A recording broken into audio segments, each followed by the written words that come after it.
Hi, my name is Tony Weaver Jr., and here I am, October 31st, 1996. As you can see, I've always looked good in capes.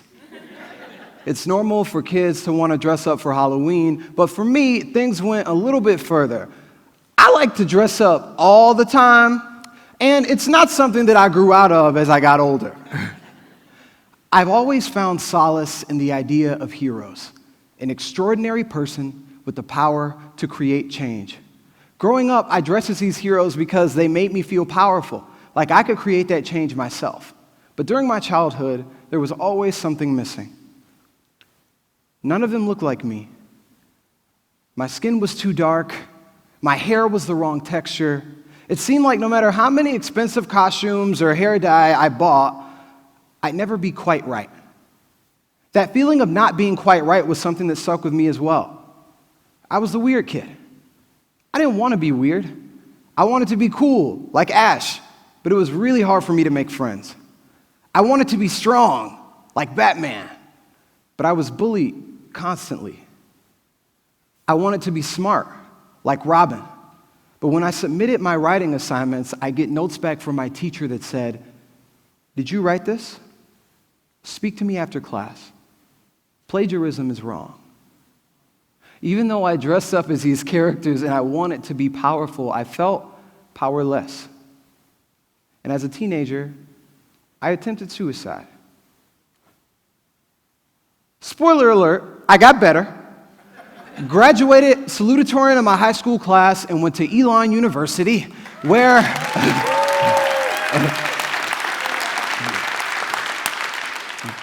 I went to Elon University and studied acting with the intention of being the next Denzel Washington and beating Michael B. Jordan. However, during my freshman year, I ran into something that put me on a different path. As a part of one of my classes, I volunteered at a local elementary school where I mentored an African-American fourth grader named Nazir. Every week, I'd have an hour to spend with him. I was meant to be a friendly face that wasn't a teacher for him to talk to about any issues that he was having. However, he really just wanted to talk to me about superheroes, how cool he thought they were, and how he wanted to be like them. Sound familiar to anybody? Halloween was coming up, and when I asked him if he would be dressing as his favorite hero, he told me, "I can't, because I don't look like him. I'm going to dress as CJ from Grand Theft Auto." The same child that wanted to be a hero, that wanted to create change, felt like the only person he could be was the main character of a video game where you kill people, steal things, and run away from police. My experience with Nazir brought light to a terrifying thought. If I got to spend an hour a week with him and he was still having these problems, what about the kids that I didn't get to talk to? What about the kids that didn't have anybody to talk to?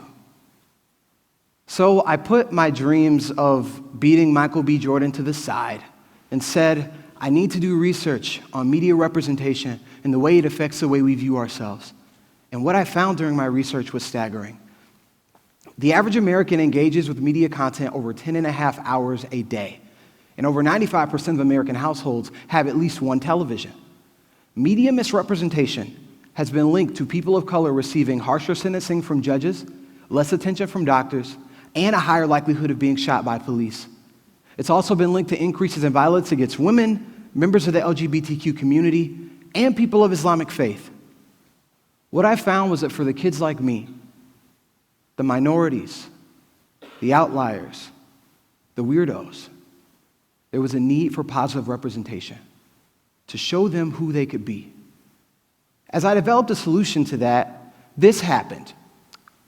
Is anybody familiar with this movie? Anybody heard of this movie before? Maybe, possibly? Over $1 billion at the box office, amazing representation, record-breaking sales, and a star-studded cast led by Chadwick Boseman and Michael B. Jordan. What made Black Panther powerful was the fact that it brought representation to the main stage. But what was even more powerful than the film was what happened afterwards. Teachers creating Black Panther lesson plans to teach their students about science and technology. Wakanda-themed conventions and community events around agency and empowerment. Kids dressing up as heroes that look like them. The thing that made Black Panther a cultural phenomenon was not only that it showed us how powerful representation could be, but that it awakened us to the power to create that representation ourselves. With the intention of using the power of media to awaken the power in others, I started Weird Enough Productions, where we tell stories that embrace all things weird, complex, and peculiar, with hopes of helping people learn that they can change the world.